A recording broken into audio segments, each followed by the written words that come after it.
ইসরায়েলিদের জারজ সন্তানদের পালিত পুত্র এরা। কথাটা বুঝতে পারছেন না? পয়সা ওদের খাচ্ছে, হাল তেরা চাল হ্যায় মতলব তেরা মাল হ্যায়। আমার মুসলমান ইমানকে তাজা করুন। জীবনে যদি একটা পাপ নাই এগোতে হয় তো রাসূলুল্লাহর গোলামি করুন। এই গোলামি করতে যে বালাকোটে শহীদ হয়েছিল হুজুর হযরত সৈয়দ আহমদ বেরলভী রাহমাতুল্লাহি আলাইহি, বালাকোটে শহীদ। আমাদেরকে কটাক্ষ করে বলা হয় বালাকোটি বালাকোটি বালাকোটি। হ্যাঁ, আমরা বালাকোটি, তবে সারা দুনিয়ায় আজ পর্যন্ত এই বালাকোটিদের আকীদাটারই বলবালা চলছে, আকীদায়ে আশারি মাতুরিদি। কথা বুঝতে পারছেন না? অস্বীকার করতে পারবেন? পারবেন না। লড়াই কাদের বিরুদ্ধে করেছিল? ওয়াহাবি আন্দোলন পড়ুন, খালসা সেনাদের ইতিহাস পড়ুন, বুঝতে পারবেন ব্রিটিশের বিরুদ্ধে কিভাবে লড়াই করেছিল। আজ তো সব আপনার দাবিদার, সব দেশভক্তি দেখায়, দাবিদার দেশভক্ত সব, বুঝতে পারছেন না? সব দাবিদার দেশভক্ত, এত দেশভক্তি দেখাচ্ছে, এই দেখাচ্ছে, ওই দেখাচ্ছে, সেই দেখাচ্ছে। কথা বুঝতে পারছেন না? দেখলে যেন মনে হয় যে সবকিছুই এই আরজি করে কি চলছে, দেখতে পাচ্ছেন না? জাস্টিস ফর আরজি কর, জাস্টিস ফর আরজি কর। সে জাস্টিসও বলতে পারছে না, একজন বলছে জাস্টিস ফর আরজি কর। সত্যি বলছে যে জাস্টিস ফর, সব জাস্টিস ফর। যা করছে তো হিন্দু মুসলিম কেউ কোনো দিকে তাকাচ্ছে না, ময়দানে নেবে লড়াই করছে। কি জানেন দুঃখ লাগে, আমাকে কদিন আগে একটা ডাক্তার নিজেকে বিশাল ভাবে, আজকে কিছু ছেলে এমবিএ করেছে, এমটেক করেছে, ডাক্তারি পড়েছে, নিজেদেরকে সমাজের উঁচু দিয়ে চলা মনে করে। আমার বক্তব্য শুনতে শুনতে আমাকে বলছে, আপনার একটা প্রশ্ন ছিল মহা সাহেব, না হুজুর সাহেব একটা প্রশ্ন ছিল। আমি কি বলছি, আজকে আরজি কর নিয়ে একটা নিরীহ মেয়ের যে উপর দিয়ে এরকম মানে কঠিন অবস্থা চললো, আপনারা কিছু বলছেন না, চুপ করে আছেন। আপনাদের শুধু কি ওয়াজ করাই কাজ, অন্য কোনো কাজ নেই? এগুলো আপনাদের আন্দোলন করতে হবে না? ও আদেও জানে না আমার আন্দোলনটা কত বড় আন্দোলন হয়েছে, এবং আজও আমার ছেলেরা যাদবপুর থেকে আরম্ভ করে বিভিন্ন জায়গায় তারা যে কোনো ব্যানারের নিচে না গিয়ে, কোন দলের পিছনে না গিয়ে, সত্যের পিছনে আন্দোলন তারা করে এসেছে, আজও পর্যন্ত এটাও খবর রাখে না। কথা বুঝতে পারছেন? আমাকে এমন অ্যাটিটিউডে বললো না, আমার গা পিত্তি চলে গেল এরকম। আমাদের সমাজের মানুষ কি বলবো, মানে ও ভাবছে আমি ডাক্তার হয়ে সমাজের উঁচুতে উঠে গেছি। এক্সকিউজ মি, ওয়াজ বন্ধ করে একটা কথা বলবো? বলে বলুন। আচ্ছা আপনি কি করেন? বলছে I am a doctor, that's why I am telling you. বলছে ও আপনি ডাক্তার, মুখে চুনকালি মেখে ঘুরতে পারেন না? কথাটা বুঝতে পারছেন? মুখে চুনকালি মেখে ঘুরতে পারেন না? উড়িষ্যায় দুটো নার্স ধর্ষিতা হলো ডাক্তারেরই হাতে। দিলবার সিং ডাক্তারই ছিল, উন্নাও দেখুন ডাক্তার, যেখানে দেখবেন ডাক্তার। আপনি বলুন আরজি কর নিয়ে আন্দোলন করতে ডাক্তার, জুনিয়র ডাক্তাররা নেমেছে, আমি অন ক্যামেরা বলছি আপনাদের সামনে। এত বড় ঘৃণ্য, জঘন্য, নোংরা, ন্যাক্কারজনক ঘটনা ঘটা উচিত নয় যেটা ঘটেছে আমাদের বোন তিলোত্তমার সাথে। এর প্রতিবাদে হিন্দু মুসলিম সবাই আমরা জাত ধর্ম দেখিরা ঝাঁপিয়ে পড়েছি যে প্রকৃত দোষীর সাক্ষী হোক। এতে কোনো সন্দেহ আছে? ডাক্তার তুমি কি করতে নেমেছো আগে বলো। এখানে আমার নামার অধিকার নেই? আমার তো মনে হয় তুমি তোমার মুখ রক্ষার মান রক্ষা করতে নেমেছো, না হলে তোমাদের রাস্তাঘাটে দেখলে গলায় জুতোর মালা দিয়ে ঘোরাবে, তাই জন্য তোমরা নেমেছো। যদি বলেন কেন, মেয়েটিকে আমাদের সেই নিরীহ বোনটিকে তার মা তার বাপ বড় ভরসা করে হসপিটালে চাকরি করতে পাঠিয়েছিল। নিউরো মেডিসিন কক্ষ ডাক্তারদের আয়ত্তে থাকে, মেয়েটি ডাক্তার, যেখানে গেল আরজি কর ওটা ডাক্তারদের আড়ত, তাকে ধর্ষণ করলো ডাক্তার। কোন মুখে ডাক্তাররা আবার আন্দোলন করতে নেমেছে? তুমি ধর্ষণ করছো তোমার জায়গায়, আবার তুমি আন্দোলন করছো। এটা মুখ ঢাকা নয়, তোমার মুখে চুনকালি মেখে ঘোরা দরকার। দিয়ে আন্দোলনের বুক কোন দিকে নিয়ে গেল? আন্দোলনের বুক নিয়ে গেল যে অনিয়ম চলছে আরজি করে সরকারি হসপিটালে। অনিয়মের জন্য এতদিন ঘুমোচ্ছিলে? অনিয়মের আন্দোলন তোমরা করছো। ধর্ষণের বিচারের আন্দোলন করলে সিজিও ভবন তোমরা অবরুদ্ধ করে দিতে, কারণ সেটা তো এখন সেন্ট্রালের হাতে আছে। এটা সত্য কথা তো বলতে হবে। যদি আন্দোলন সেভাবে করতে হতো সিবিআই এর বিরুদ্ধে করো, সেন্ট্রাল গভর্নমেন্ট করো, কারণ তারা বিচারের দায়িত্ব তাদের হাতে তারা তুলে নিয়েছে। তোমরা আন্দোলন করছো যে অনিয়ম হয়েছে, অর্থ তছরুপ হয়েছে, অমুক হয়েছে, লাশ বিক্রি হয়েছে, বজ্র বিক্রি হয়েছে, অমুক সন্দীপ ঘোষ এই করেছে। এতদিন ঘুমোচ্ছিলে? এতদিন ঘুমোচ্ছিলে? এতদিন যদি সোচ্চার হতে ওই ডাক্তারগুলো যদি আর চিৎকার করতে এতদিন, আমার তো মনে হয় আমার ওই বোনকে এই দর্দনাক কষ্টদায়ক মৃত্যুর মুখে তাকে চলে যেতে হতো না পৃথিবী ছেড়ে। তোমরা যদি আগে সোচ্চার হতে, জুনিয়র ডাক্তার থেকে মেডিকেল স্টাফেরা এইভাবে যদি রাস্তায় নেমে তোমরা কথা বলতে, বলতে, আমার কোন বোন আজ হেনস্থা হতো না, কোন বোন আজ ধর্ষিত হতো না, কোন অনিয়ম হতো না। এখন ধর্ষণ করে তাকে চাপা দিয়ে ডাক্তারদের দেখছে মুখে গোবর ছুঁড়ে মারবে। এখন একটাই উপায়, রাস্তায় নেমে আন্দোলন কর, ডাক্তারদের যাতে মুখটা রক্ষা হয়। এটা ধান্দাবাজি করার জায়গা পাওনি। আমরা আন্দোলন করেছি, আন্দোলন করা মুজাদ্দিদে জামান শিখিয়েছে। যখনই বাংলা তথা ভারতবর্ষের বুকে কোন রকম আপনার দুর্ঘটনা ঘটেছে, আগে এমনকি আফগানিস্তানের গ্রামে বসে বলছি, আগে দৌড়ে আমি এসেছিলাম, আগে এসে আমি সেখানে আন্দোলন তুলে ধরে গড়ে তুলেছিলাম। পরবর্তীতে সেটা অন্য রূপ নিয়েছে। আপনি বাংলার যে কোনো জায়গায় আপনার দুর্ঘটনা ঘটে, যে কোনো জায়গায় অনিষ্ট হোক, অমানবিক কাজ হোক, মূল্যবোধহীনতার কাজ হোক, আগে জমিয়তুল উলামায়ে বাংলা আসামের এই বাচ্চা মেয়েরা আগিয়ে ছিল, আগিয়ে আছি, সারা জীবন আগিয়ে থাকবো। পারলে তোমরা আমার পিছনে এসো। কথাটা আমার বুঝতে পারছেন কি পাচ্ছেন না? বলুন এবারে কি বলতে চাচ্ছেন? ধর্ষণ করলো কে? ডাক্তারই করলো। কোথায় গেছিল? আলুর আড়তে, চালের আড়তে, না ডাক্তারের আড়তে? ডাক্তারেরই আড়তে। সে নিজে কি ছিল? Taxi driver? বলে না, সেও ডাক্তার। নিউরো মেডিসিন ভবন কার আয়ত্তে থাকে? ডাক্তারেরই আয়ত্তে থাকে। ধর্ষণ করলো কে? ডাক্তারই করেছে। আন্দোলন করছে কারা? ওই ডাক্তাররাই করছে। তুমি কি?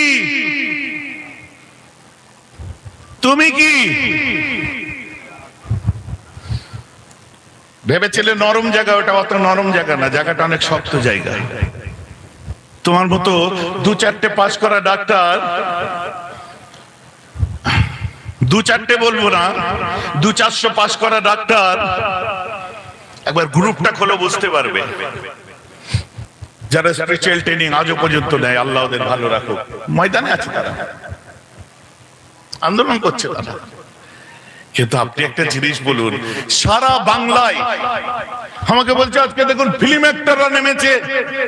আরে আচ্ছা, হ্যাঁ, ফিল্ম অ্যাক্টর গুলো তো সব পিজিতে আর আরজি করে ট্রিটমেন্ট হয়, এমরিতে হয় না, তো বেলভিউ হয় না। শ্রদ্ধা মাননীয় আপনার উনি চলে গেছেন আমাদের মধ্যে থেকে। যখন আপনার সুচিত্রা সেনের ট্রিটমেন্ট হচ্ছিল, পিজিতে হচ্ছিল, তো আরজি করে হচ্ছিল, তো বেলভিউ হয় না। তো যত ফিল্ম অ্যাক্টর আছে লক্ষ্য করে দেখুন, 90%, 99% তাদের কর্পোরেট হসপিটালে তাদের ট্রিটমেন্ট হয়। হয় বোম্বে, নয় কলকাতা, ব্যাঙ্গালোর, যে কোনো কর্পোরেট হসপিটালে হয়। আর সরকারি জায়গায় যায় কারা? গরিব দুঃখী, খেতে পায় না, বাচ্চা হওয়ার টাইম হয়ে গেছে, ওকে চেপে রাখতে পারবে?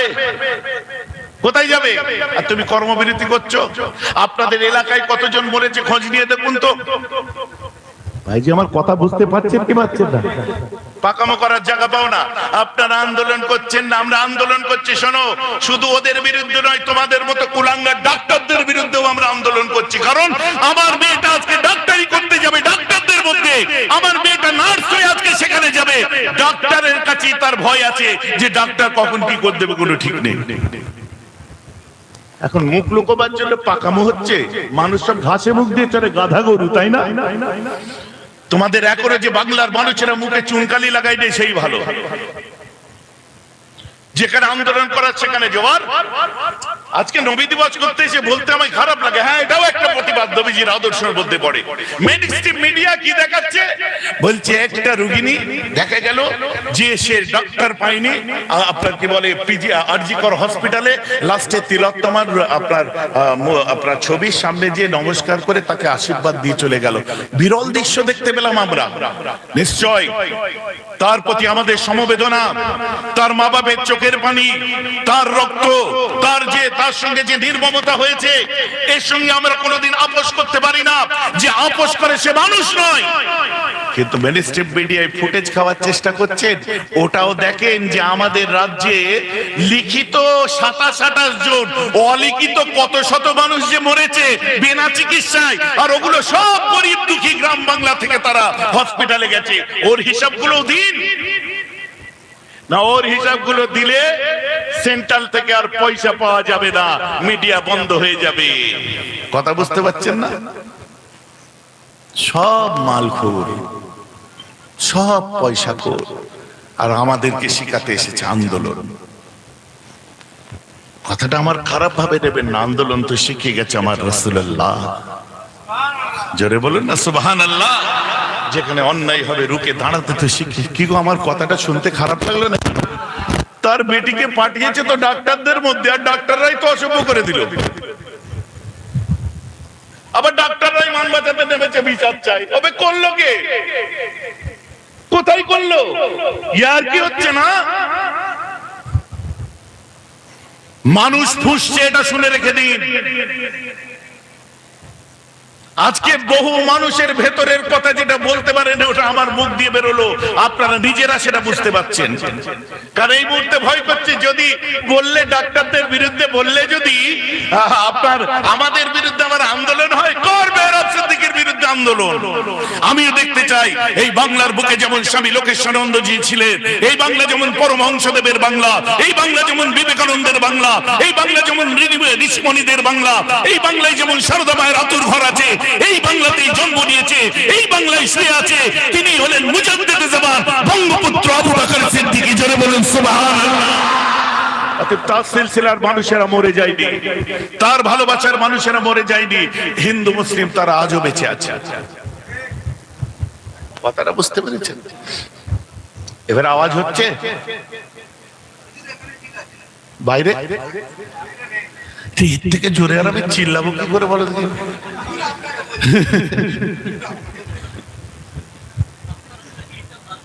তোমাকে জ্বালিয়ে রেখে দিয়েছে। দাও দাও, টেনশন নেই। আমার মুসলমান খেয়াল করে শুনে রেখে দিন, শুধু তাই নয়,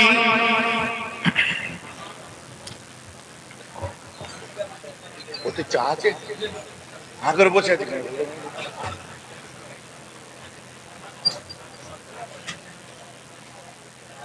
কি বড় কাপে হয়েছে?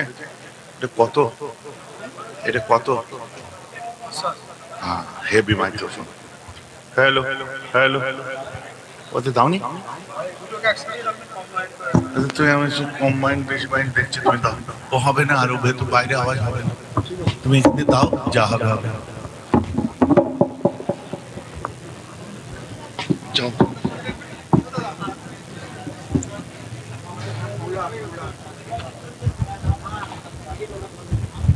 উঠুনি, এখন আমার ভাইরাল কথা বার হয়েছে, মুরব্বী মুরব্বী।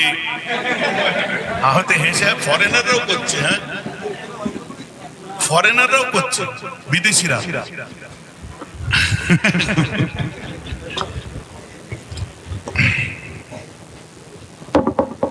একটু ইতিহাসে চলে যাই মুসলমান। আল্লাহ রাসূলের দাদাজি এক সময় কাবা শরীফের ভিতরে ছিল। হঠাৎ করে আল্লাহ রাসূলের দাদু আব্দুল মুত্তালিব তিনি দেখলেন কিনা কাবা শরীফের ভেতরে মূর্তিগুলো সব মাথা উপর করে সিজদায় পড়ে গেছে। কে দেখলেন? আমার রাসূলের দাদাজি। দেখো, আমার নবীজির দাদা দেখলেন। কি হলো রে?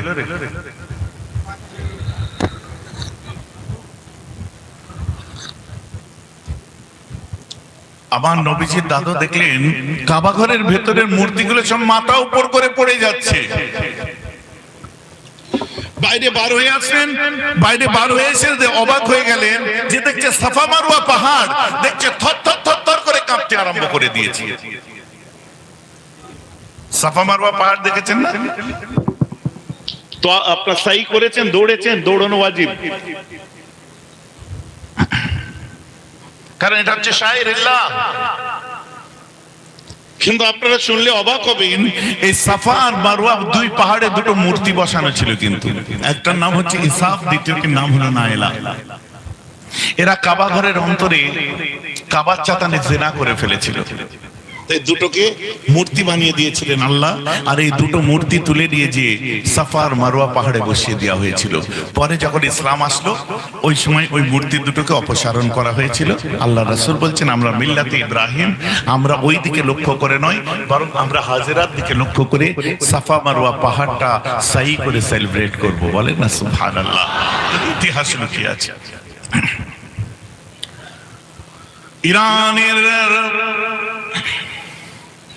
ইরান ছিল আপনার অগ্নি পূজারীদের দেশ ছিল। ওমর ফারুকের জমানায় ইরান আপনার আজাদ হয়েছে। ইরানের মুসলিম শাসন এসেছে হযরত ওমর ফারুকের আমলে।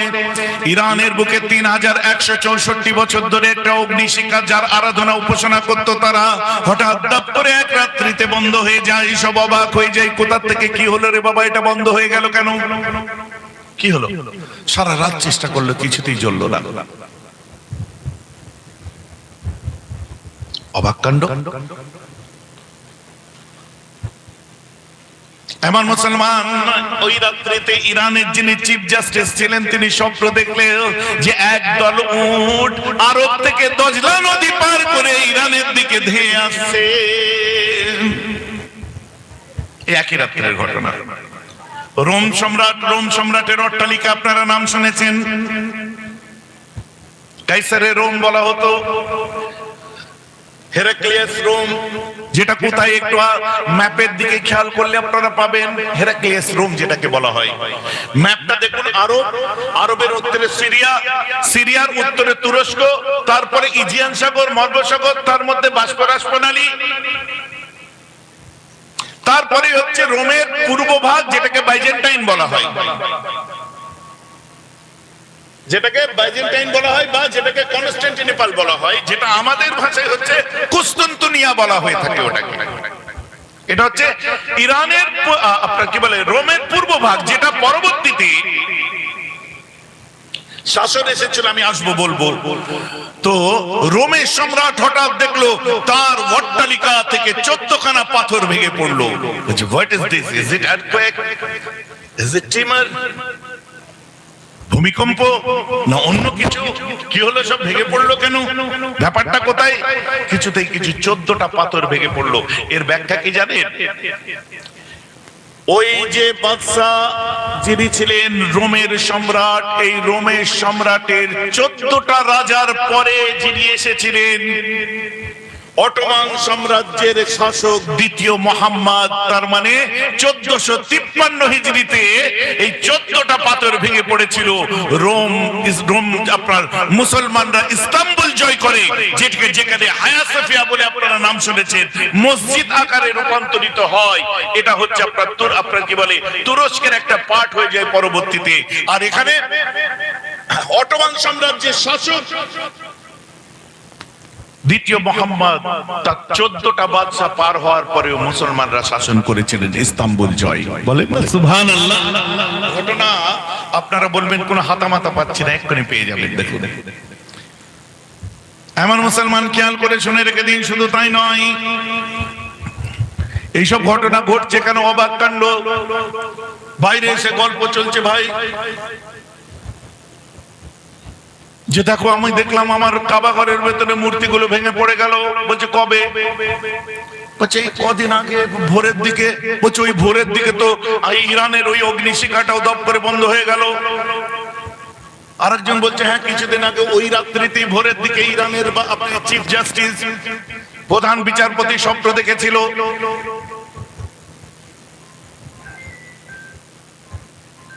হ্যাঁ, ওই রাত্রি ইরানের প্রধান বিচারপতি স্বপ্ন দেখেছিল। স্বপ্নের মধ্যে আপনারা দেখছি যে আরব থেকে কিছু উট আসছে দজলা নদী পার হয়ে।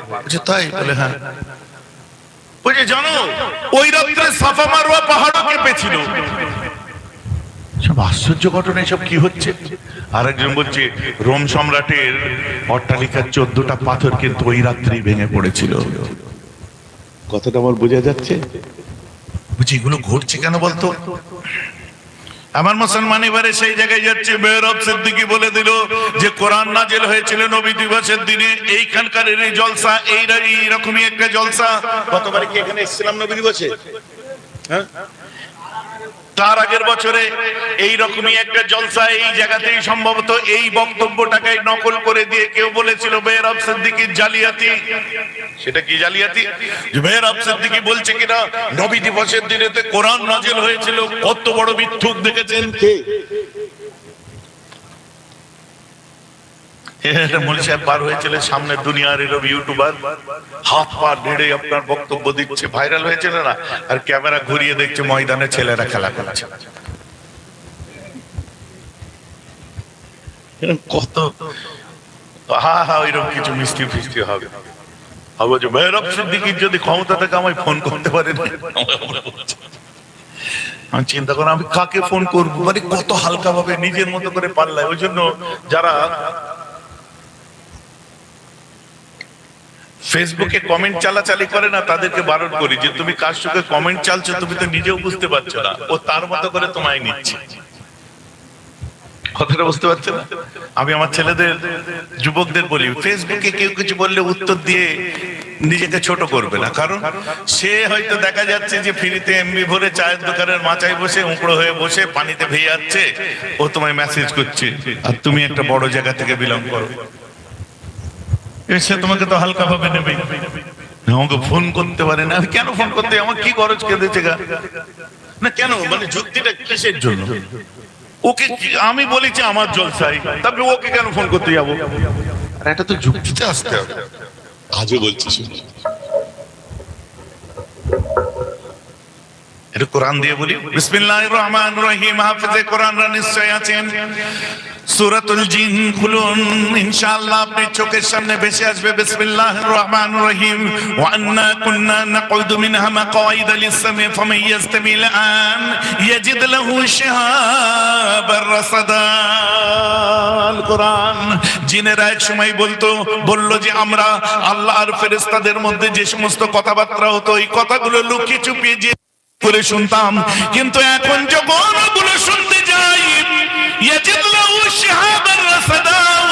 ওই এলাকার মধ্যে গেলে আমাদেরকে অগ্নিশিখা দ্বারা আমাদেরকে আঘাত করা হয়, মারা হয়। আমাদেরকে আঘাত করে আগুন ছুঁড়ে মারে। এতে কোনো জিন মারা যায়, আবার কোনো জিন পঙ্গু হয়ে যায়। বলে কবে থেকে? খোঁজ নিয়ে দেখা যাচ্ছে ওই দিন থেকেই। বলেন না সুবহানাল্লাহ। কারণ আল্লাহ রাসূল দুনিয়ায় আসবে, ওপরে শয়তানকে জিজ্ঞাসা করলে ইবলিসকে কি ব্যাপার, আমরা ওপরে যখন আসছি আমাদেরকে এই আকাশের হেলিং ডিস্টেন্সের মধ্যে আসলে আমাদেরকে ক্ষেপণাস্ত্র দ্বারা মারা হচ্ছে, মিসাইল ছোড়া হচ্ছে। যে আকাশে কিছু হয়নি, যা হওয়ার জমিনে হয়েছে। দেখো বলে কি হতে পারে? ওই যে জমিনে কোনো পয়গম্বর এসেছে নাকি দেখ, আর আসমানি কিতাব নাজিল হলে এমন হয়। আর সত্যি তাই, আল্লাহর রাসূলের জন্মের রাত্রিতে আল্লাহর কোরআন নাজিল হয়েছিল। জোরে বলে সুবহানাল্লাহ। আজও বলছি, হাতগুলো মিডিয়ার সামনে বলছি, আল্লাহর রাসূলের মিলাদের দিনেতে আল্লাহর কোরআন নাজিল হয়েছিল। দুনিয়ায় নয়, লাওহে মাহফুজ থেকে প্রথম আসমানে যেখানে নাজিল হয়েছিল জায়গাটার নাম হচ্ছে বাইতুল ইজ্জত। ছেড়ে বলে সুবহানাল্লাহ। লেকাটে বারে কথা উলামারা মুত্তাফিক হবে, উলামারা মুত্তাফিক হবে। এর বিশুদ্ধ মত আছে। দুনিয়ায় এসেছে কবে? দুনিয়ায় এসেছে দুই সিস্টেমে এসেছে, আনজালনা আর নাজ্জালনা, দুটোর মধ্যে দিয়ে কোরআন এসেছে।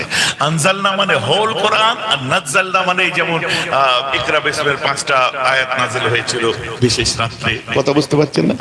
ওটা দুনিয়ায় এসেছিল কবে? সেটা এসেছিল লাইলাতুল কদরের রাত ছিল। কথা আমার বুঝতে পারছেন তো? এটা আমার রাসূল ছিলেন আপনার জাবালে নূরতে, গাড়ি হেরার মধ্যে ছিলেন, কেঁপে ছিলেন, জাম্মেলুনি, চাপা দাও, অনেক কিছু ঘটনা আপনারা জানেন, আর বলছেন ওদিকে যাচ্ছেন। সবাই মিলে বললো কেসটা কি হয়েছে একটু জানতে হবে। তখনকার দিনে জানা মানে কি? তখনকার দিনের জানা মানে জানতে যেতে হবে। কোথায় জানতে যাবে? চলো অমুক জায়গায় যাই, একটা গণৎকার আছে, হাত গনে। আর সত্যি তখন গণৎকারদের উপর বিশাল ভরসা করতো। কোথায় গণৎকার আছে? বলছে সিরিয়াতে, কেউ বলছে ইয়ামান। বেশিরভাগ মানুষের মত হচ্ছে সিরিয়ায় একটা গণৎকার আছে, যে ব্লাডারের মতো দেখতে, হাত পা ছোট ছোট, গোটা শরীরটা গোস্ত ভর্তি, মাথাটা গর্দানে হাড় নেই।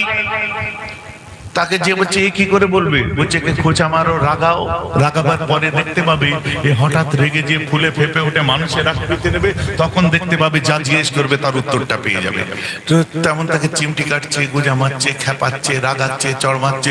রেগে যখন, হ্যাঁ এটা হচ্ছে ইতিহাস শোনাচ্ছে আপনাদের, যখন রেগে উঠলো তখন বলছে কি ব্যাপার বলো? বলছে এরম এরম ঘটনা ঘটেছে। যে দুনিয়ায় আসমানি কিতাব এসেছে আর পয়গম্বর এসেছে, দেখো কে যাও। চলে আসলো, এসে আব্দুল মুত্তালিব এবং সবাই মিলে একত্রিত হয়ে আলোচনা আরম্ভ করে দিল। কোথার থেকে কি হচ্ছে একটু দেখো তো ভাই, এমন হচ্ছে কেন একটু বোঝো ভাই। এসব আলোচনা যখন আরম্ভ হয়ে গেল, তখন এইসব বলল যে গণৎকার এই কথাটা বলেছে। ওই সময়তে একটা ইহুদি আলেম, তাওরাত ইনজিলের আলেম, ওই সময় খোঁজ নিতে আরম্ভ করলেন কোথায় কে জন্মেছে দেখা যাক। দেখা যাচ্ছে যে বিধবার ঘরে আমার রাসূল জন্ম নিয়েছে। বলুন না সুবহানাল্লাহ। যে বলছে হ্যাঁ গো তোমাদের বাড়ি বাচ্চা হয়েছে? বলছে হ্যাঁ। বাচ্চার নাম কি? বলছে আহমদ। বাপরে, চমকে উঠেছে। আর কোন নাম আছে? বলছে হ্যাঁ। কি নাম? বলছে মুহাম্মদ। আরো যে চমকে উঠেছে। ও চাচা, ও কি সাদকা নেবে না হাদিয়া নেবে? বলছে ওটা বড় হলে বোঝা যাবে, বলতে পারবো না। আচ্ছা, ও কি আপনার কি বলে খেজুরের দেশে হিজরত করবে? বলছে এটা বলতে পারবো না। কেন জিজ্ঞেস করছো? বলছে আমরা তাওরাত ইনজিলে পড়েছি তাই জিজ্ঞেস করছি। বলছে বাচ্চাটা একবার আমার হাতে দেবে? বলছে নাও। আমার নবীকে দিয়েছে। আমার নবী শুধু ঘুরে উল্টে ফিল্টে দেখে, আর নবীকে কত কত লোকে আমার রাসূল হাসে আর তত খুশবু ছড়ায়। বলুন না সুবহানাল্লাহ। খুশবু ছড়ায়, কিতাবে লেখা নেই। আমার মন যেন বলছে আমার রাসূল হাসলে খুশবু ছড়াতো। কোনো বিভ্রান্তি হবেন না। আমার মন বলছে আমার রাসূল কথা বললে গোলাপ ঝরে পড়তো। বলেন না সুবহানাল্লাহ। আমার রাসূলের ওযুর থেকে খুশবু বার হতো। বলেন না সুবহানাল্লাহ। এটা আমার মন বলছে, আমি তো আমার মহব্বত বলছি। এই মহব্বতের বিরুদ্ধে আপনি যদি বলেন না বেরোতো না, তো তুমি এক কুত্তা হুজুর। নবী কথা বললে যদি গোলাপ না ঝরতো না, তুমি তো কুত্তা হুজুর। কথাটা আমার বুঝতে পারছেন তো নাকি? আমার নবীর জন্য যত ভালো প্রোনাউন্সিয়েশন আছে আমি 100 বার করব, আর তার যে বদনাম করবে তার জন্য যত জীবজন্তুর নাম নিয়ে প্রোনাউন্স করব। ভাইজি খারাপ লাগলো নাকি শুনতে?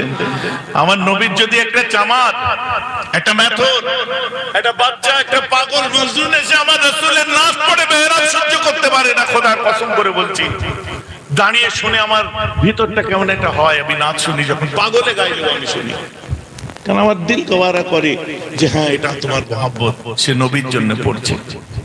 আর যদি একটা চরম শিক্ষিত মানুষ এসে আমার রাসূলের সম্পর্কে অ্যাভেলেবেল ভেবে হোয়াটএভার এরকম বলে, জুতো খুলে মাথায় মারতে ইচ্ছা করে। কথাটা বুঝতে পারছেন? ঈমান অত সোজা নয়। সাহাবা ইকরামরা আল্লাহর রাসূল সম্পর্কে কোনো খারাপ কথা শুনতে পছন্দ করতেন না। বুঝতে পারছেন না?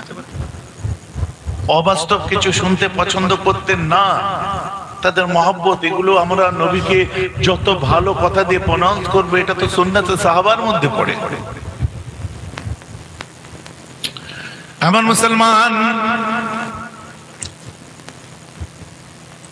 ইয়ামানের নাসিবাইন শহরের একটা জিন পরিক্রমা করতে, একজন নয় 9 জন জিন, কেউ বলছে 20 জন, 9 জন জিন দুনিয়া পরিক্রমা করতে আরম্ভ করে দিল। কি হয়েছে কি হয়েছে কি হয়েছে? ঘুরতে ঘুরতে নবুয়তের 10ম বছরে, নবুয়তের 10ম বছরে, যে বছরে আল্লাহ রাসূলের চাচা এবং স্ত্রী দুজনই ইন্তেকাল করে, মক্কা থেকে অদূরে 14 মাইল দূরে ওয়াদিয়ে নাখলাতে আমার রাসূল নামাজ পড়ছিলেন। ওয়াদিয়ে নাখলার ফজরের নামাজ পড়ছে, এটা 50 বছর ধরে তারা পরিক্রমা করছে।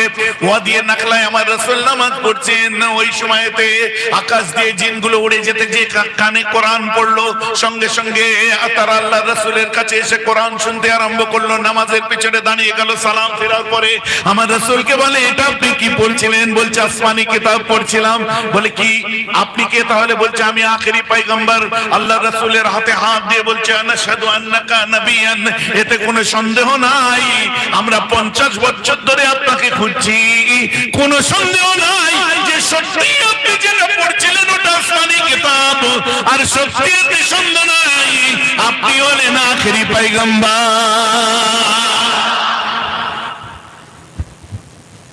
অস্বীকার করতে পারবে? हम तो कुरान तफसीर শোনালাম এবারে। আমি তো কোরআন শোনালাম, বুখারীর হাদিস দিয়ে স্টার্ট করেছিলাম।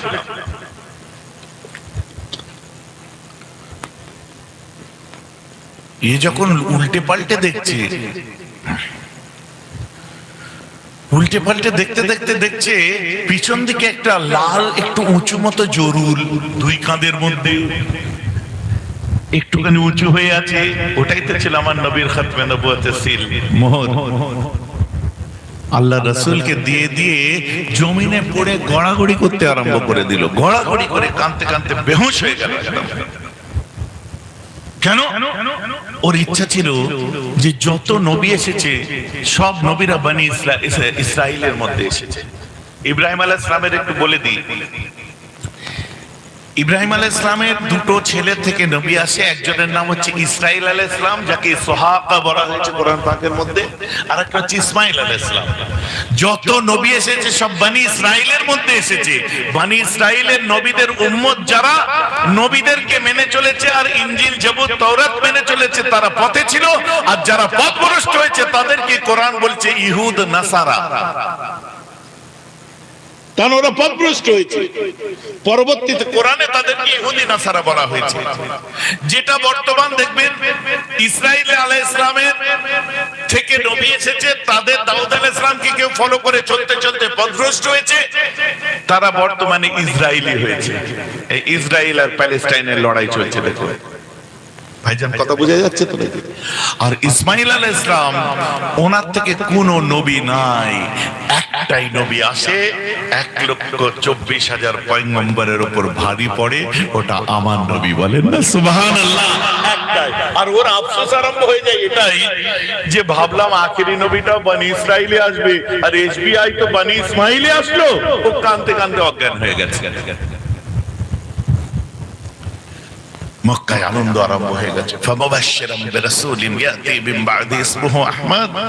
আব্দুল মুত্তালিব চতুর্দিকে মিঠাই বন্টন, লাড্ডু বন্টন করছে, কত কিছু করছে, আমার রাসূলের মিলাদে আনন্দ করছে।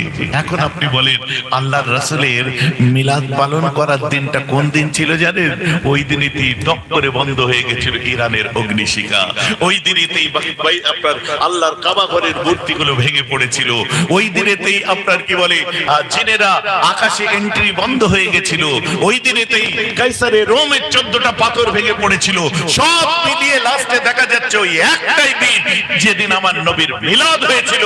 এখন প্রশ্ন আমি আপনাকে করব, আপনি সাফা মারওয়া পাহাড়কে ঠেলে দুলাতে পারবেন? খচ্চর মলি সাহেব বলো পারবে? জোরে বলুন। ও খচ্চর মৌলানা পারবে? মোবাইল টিপে মিলাদ করা বিদাত, যারা মিলাদ পালন করে তারা বিদাত করে, যারা বলে ওরা সাফা মারওয়া পাহাড় দুলানো তো দূরের কথা, তার বউ যদি একটু মোটা হয়ে যায় সরে সৌ বলে ঠেলার ক্ষমতা তার নেই। কথাটা আমার বুঝতে পারছেন কি পাচ্ছেন না? এখন বলুন সাফা মারওয়া পাহাড় তাহলে কে দুলিয়েছিলেন? চুপ করে আছেন কেন? জোরে বলেন, সবাই মিলে বলেন। আল্লাহ ছাড়া তো সম্ভব নয়। ওই 14টা পাথর কে ভেঙে ফেলেছিল অত মজবুত আপনার বালাখানার? আল্লাহ ছাড়া তো সম্ভব নয়। স্বপ্নটা কে দেখিয়েছিল? আরবদের থেকে উট নিয়ে দজনা নদী পার হচ্ছে, স্বপ্ন কে দেখায়? কথাটা বোঝা যাচ্ছে? কিছু কিছু বুঝতে পারছেন? কাবার ঘরের মূর্তিগুলোকে ভেঙে ফেলে দিয়েছিলেন কে? আমার মুসলমান, আকাশের দরজা বন্ধ করে দেওয়ার ক্ষমতা আছে কার? এখন বলেন নবীর মিলাদ উদযাপন কে করেছিল?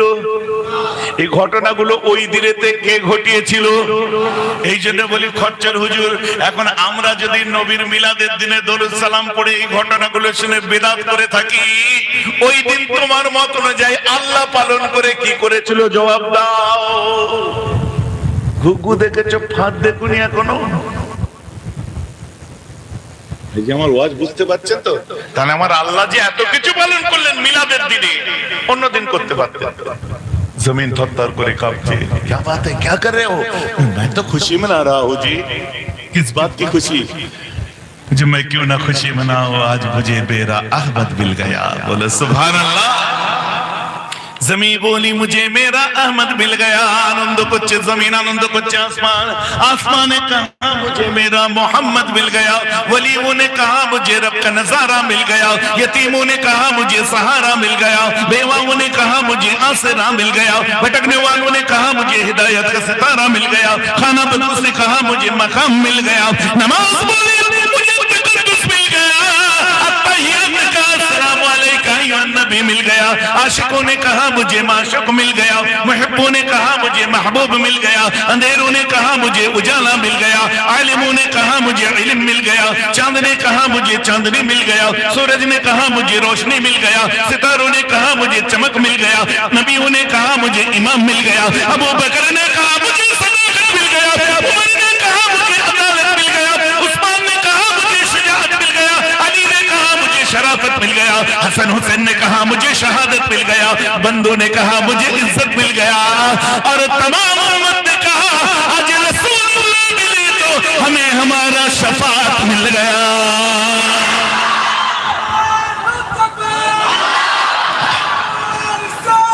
या जिंदाबाद, जिंदाबाद। আমার রাসূল দুনিয়ায় তাশরীফ এনেছেন। ফামুবাশশিরান বিরাসূলিন ইয়াতি মিন বা'দি ইসমুহু আহমদ। আমার পরে একজন রাসূল আসবে যার নামটা হবে আহমদ। আমার ছুটি, আমি চললাম। 12:30 বাজছে, যাই। হ্যাঁ, এবারে চারজন হুজুরকে নিয়ে নবী দিবস কাকে বলে বোঝা গেল তো নাকি? হ্যাঁ, আশপাশে ঘুরে বলবে হুজুর কি বললো, কি সব বলেই গেল। আর 1.5 ঘন্টা পার হয়ে গেল, যাওয়ার পরে চলে গেল মাল নিয়ে চলে। ওই বাপরে কি ইনকাম ওদের। Yes sir, this is our style. কথা বুঝতে পারছেন? এটাই আমাদের স্টাইল।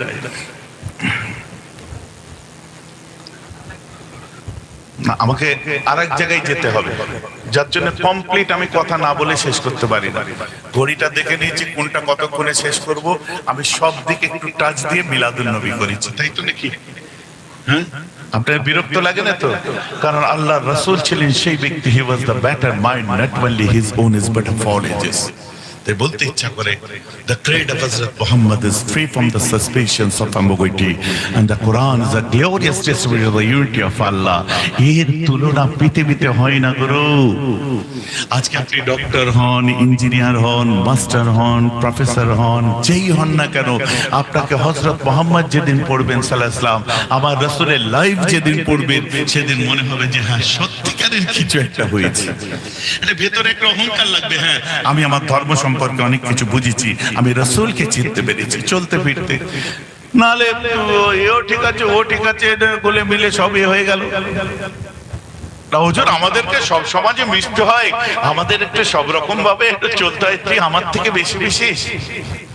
আমি খ্রিস্টানদের সঙ্গে মিশি, আমি ইহুদিদের সাথে মিশি, আমি বৌদ্ধদের সাথে মিশি, আমি হিন্দুদের সাথে মিশি, আমি সমস্ত জাতির মানুষের সঙ্গে একসঙ্গে প্রোগ্রাম করি, বিভিন্ন সেমিনার করে থাকি এবং সর্বধর্ম সমন্বয়ে আমরা এক প্ল্যাটফর্ম থেকে দাঁড়িয়ে শান্তির কথা বলি। আমরা এক জায়গা থেকে দাঁড়িয়ে আপনার গৌরঙ্গ মহাপ্রভুর প্রেমের আদর্শ তুলে ধরি, এক জায়গায় দাঁড়িয়ে আমরা স্বামী বিবেকানন্দ শোনাই, এক জায়গায় দাঁড়িয়ে আমরা কি বলে মঞ্চমঙ্গল চণ্ডী মঙ্গল শোনাই, আমিও সেখানে দাঁড়িয়ে আমার রাসূলের আদর্শ কোরআন হাদিস শোনাই। কথাটা আমার বুঝতে পারছেন তো নাকি? তুমি বাইরের বেশভূষ দেখালে তো চলবে না। কথা বুঝতে পারছেন? তোমাকে প্রকৃত জ্ঞানী হতে হবে। এই যেমন আমি আরজিকর নিয়ে বললাম, আপনারা সত্যি কথা আমাকে বলেন তো, আমার কথাটার পেছনে যুক্তি আছে না নেই? নিশ্চিন্তে বাপ কোথায় পাঠালো? তাকে তো হসপিটালে পাঠালো, আর ডাক্তারদের দ্বারাই সে ধর্ষিত হয়ে গেল। আরে চিৎকার তো আমাদের বেশি করা দরকার, কিন্তু ডাক্তাররা দেখুন আমাদের আন্দোলনটাকে তুলে দিল, কি নিজেদের মুখ রক্ষা করছে। আমার মেয়েটা কালকে রাত্রে ডিউটি করবে কি করে, না মেয়েদের রাত্রে কেন বেরোবে, অমুক বেরোবে, তমুক বেরোবে, এই বেরোবে, সেই বেরোবে। শুনুন, আপনি সৌদি আরব দেখুন, দুবাই দেখুন, সমস্ত জায়গায় ছেলে মেয়ে রাত্রে দিন বলে কথা নেই। কথা বুঝতে পারছেন না? যার যখন যেখানে দরকার পড়ছে সে যাচ্ছে। আমরা উমরা করতে গেলাম মসজিদে আয়েশায়, রাত দুপুরে গেছি, তো কি হয়েছে? কথাটা বুঝতে পারছেন না? যখন উমরা করার ইচ্ছা হচ্ছে রাত 1টা 1:30টার সময় জোয়ারানা মসজিদে যাচ্ছি, মেয়েরাও যাচ্ছে, তো কি হয়েছে? না, আরে ধর্ষণ মেয়েরা রাত্রে বেরোলে হয় না, ধর্ষকরা রাত্রে বেরোলে ধর্ষণ হয়। তুমি তহসিব দাও, তোমার ছেলেকে তোমার মেয়েকে তুমি সেভাবে তৈরি করো। তুমি নিজে স্লিপ করে বসে আছো, তো ছেলে মেয়ে তৈরি হবে করতে। কথা আমার বুঝতে পারছেন না? তোমার এখনই যদি কলকাতায় যাওয়ার দরকার হয়, তোমার মিসেসের দরকার হয়, তুমি তোমার বউ নিয়ে বেরোবে না রাত্রে? তো তুমি বেরোলে তো ধর্ষণ হচ্ছে না, ধর্ষক বেরোলে তবে ধর্ষণ হচ্ছে। মানে এটা দোষ তো তাদের, যার জন্য হিন্দু, মুসলিম, বৌদ্ধ, খ্রিস্টান, পৃথিবীর যত ধর্মের মানুষ আছে দেখুন, সব ধর্ম শিখাচ্ছে। মাদার টেরেজা দেখেছেন? মাদার টেরেজা, সারদা মা, কোনদিন দেখেছেন এদের ছবি? সারদা মা দেখবেন রঙের জীবনে কেউ কোনোদিন দেখলো না। আর তোমার এত চর্বি চড়ে গেল, আজকে তুমি ধর্মীয় বিধান কেন ভুলে গেলে? আপনি যদি বলেন ধর্মীয় বিধান ভুলে যদি ধর্ষণ হয়, আমেরিকায় আগে ধর্ষণ হবে, থাইল্যান্ডে আগে ধর্ষণ হবে, আপনি বলতে পারেন না? আমি সেটা বলতে চাচ্ছি না। ধর্ষণ দিনে হোক, রাতে হোক, সকালে হোক, আমেরিকায় হোক, লন্ডনে হোক, ইন্ডিয়ায় হোক, যেখানেই হোক, ধর্ষণ করে। কিন্তু শরীয়ত তোমাকে যেভাবে চলতে বলেছে, ছেলে মেয়ে উভয়কে সেইভাবে চলতে হবে। এটা আলাদা একটা পার্ট। ভাইজান আমার কথা বুঝতে পারছেন কি পারছেন? এটা আলাদা পার্ট। একটা ছেলে আপনি ইচ্ছা করে খালি গায়ে মেয়েদের সামনে দিয়ে হেঁটে যেতে পারবেন না, শরীয়ত আপনাকে বারণ করছে। কারণ ছেলেদেরও তো পর্দা আছে। আপনি নাভি বার করে লুঙ্গি পরে যেতে পারবেন না, ছেলেদেরও তো পর্দা আছে। গাটের উপরে আপনি লুঙ্গি তুলে আপনার মালকুচা মেরে যে ঘোরা চলবে না, কিন্তু শরীয়ত বারণ করেছে। ভাইজি, ছেলে মেয়ে উভয়ের পর্দা আছে। আবার ছেলে মেয়ে উভয়কে ইসলাম স্বাধীনতা দিয়েছে। সেই স্বাধীনতার মধ্যে যে দায়বদ্ধতা, যে ইসলামিক দায়রা আছে, হিন্দু ধর্মের যে বেদান্তবাদীদের দায়রা আছে, খ্রিস্টানদের যে ক্রিশ্চিয়ানিজমের যে দায়রা আছে, বুদ্ধিস্টদের যে বুদ্ধিজমের দায়রা আছে, গুরমুখীদের যে আপনার দায়রা আছে, সে দায়রা ক্রস করার হুকুম কোন ধর্ম দেয় না। যে তুমি শালীন হও, শালীনতার ঊর্ধ্বে যেও না। অশালীন কোন ধর্ম সেই অশালীনতার শিক্ষা কোন ধর্ম দেয় না। সব ধর্ম শালীনতার শিক্ষা দেয়, মূল্যবোধের শিক্ষা দেয়, মানবতার শিক্ষা দেয়, স্টাইলের শিক্ষা দেয়। কোরআনও দিয়েছে, the Quran is a book which is a poem, a code of life and a code of laws, a book of common prayer, and that is my Bible all in one, and it is reverenced by a large section of human race as miracle of purity, as miracle of party, as miracle of style, and as miracle of truth. All miracles come by one man, prophet Muhammad. জোরে বলেন সুবহানাল্লাহ। অস্বীকার করার জায়গা নেই। শরীয়তকে বুঝুন। আল্লাহ রাসূল বলছেন, নি'মান নিসা ওয়া নিসা ওয়াল মাদিনাতু লাম ইয়ামনাহুন্নাল হায়াউ আন ইয়াতাফাক্কাহনা ফিদ-দ্বীন। মদিনার নারীরা কত ভালো, তারা জানার বিষয়ে, শিকার বিষয়ে, জ্ঞান অর্জনের ক্ষেত্রে আমার ইউনিভার্সিটিতে আমাকে তারা এতটুকু লজ্জা করে না। তাই বলছে নি'মান নিসা ওয়া নিসা ওয়াল মাদিনাতে, মদিনার নারীরা কত উন্নত, কত আধুনিক। বলেন সুবহানাল্লাহ। ইসলাম তো শিখার জিনিস। আপনার মনে পাপ লুকিয়ে আছে। আপনি ছোট থেকে শিক্ষা পেলেন না, একটা বোনের সাথে, মায়ের সাথে, মেয়ের সাথে কথা বলতে গেলে আপনার চোখ কোন দিকে থাকবে, আপনার level of speech, level of অ্যাপ্রোচটা কেমন হবে, এই বুদ্ধি যদি আপনার না থাকে, সে দোষটা সেই মেয়েটার নয়, দোষটা তো আপনার। আপনি তার সাথে কথা বলার আগে আপনি নিজেকে সাবলীল করতে পারেন না কেন? মেয়ে ছেলের সাথে কথা বলি, হ্যাঁ হ্যাঁ ঠিকই আছে সব। হ্যাঁ না, অ্যাজ ইট ইজ আপনার সাথে কথা বলছি, যেমন একটা ছেলের সাথে বলতেন আপনি তেমনই একটা মেয়ের সাথে দরকারি কথা বলেন। আপনি রিসেপশনে গেলেন, কাউন্টারে গেলেন, মেয়ে ছেলে বসে আছে, আগে চুল টুল ঠিক করে এক্সকিউজ মি, না না অত স্টাইল দিতে হবে না, অ্যাজ ইট ইজ আপনি যে জিজ্ঞাসা করেন। আচ্ছা ওই ডক্টর দেখাতে চাচ্ছিলাম, কোন টাইমে দেখানো যাবে? ও আচ্ছা, ওকে ওকে, হ্যাঁ টাইম কোথায় অপেক্ষা করবো? কথা বলুন। আপনি নিজের মনের মধ্যে হিরো হিরো ভাব আর ছন্দের অভাব হু করলে তো হবে না। ভাই যে আমার কথা শুনতে খারাপ লাগছে, এখানে কেন বলছি জানেন? আমার কারবার হচ্ছে জওয়ান যুবকদের নিয়ে, কথা বুঝতে পারছেন? আর এই খচ্চররা বাইক কিনেছে, লাইট কোথায় রাখতে হয় তাই জানে না। ও নিজের হেডলাইট তো দূরের কথা, গাড়ির বাতি কোথায় রাখতে হয় তাই জানে না। হ্যাঁ করে তুলে দিয়ে দূর থেকে আসছে, ভাবছে আমি এলইডি লাগিয়ে দিয়েছি, 4টে ইন্ডিকেটার চলছে, রাস্তায় সব দেখতে পাচ্ছি। ওরে পাগল, তুই চড়ছিস ভাই আর আমি চড়ছি প্যাসেঞ্জার স্পোর্ট, তোর একটা চাকা এতটুকু চওড়া আর আমার চাকা হচ্ছে এত বড় চওড়া, তোর একটা এলইডি লাগিয়ে তুই লাইট মারছিস আর আমার 6খানা এলইডি সামনে এইচআইডি সামনে জ্বলছে, তুই তো অন্ধকারে কিছু খুঁজে পাবি না। ও টুক করে ঠেকলে তো কোথাও উড়ে যাবে, কোনো ঠিক নেই। এটা কি পাবজি খেলা হচ্ছে নাকি? রিভাইভ দে, লাইফ রেস্কিউ হবে। এই আমার যুবকেরা, তোমরা গাড়িও সাবধানে চালাও, লাইটও ঠিক করে কোথায় রাখতে হয় আগে বুঝে নাও, দূর থেকে ডিপার দাও। গাড়ি সামনে আসার কি বলে 20-30 হাত 40 হাত দূরে তুমি লাইট তোলো, একদম গাড়ি পার হয়ে তোলার দরকার নেই, 20-30 হাত আগে তুমি তোলো, যাতে ওই গাড়ির সামনে অন্ধকারে তোমায় না ব্রেক মারতে হয় বা কি আছে যেন দূর থেকে দেখতে পাও, না চোখ আঁধার হয়ে যাবে।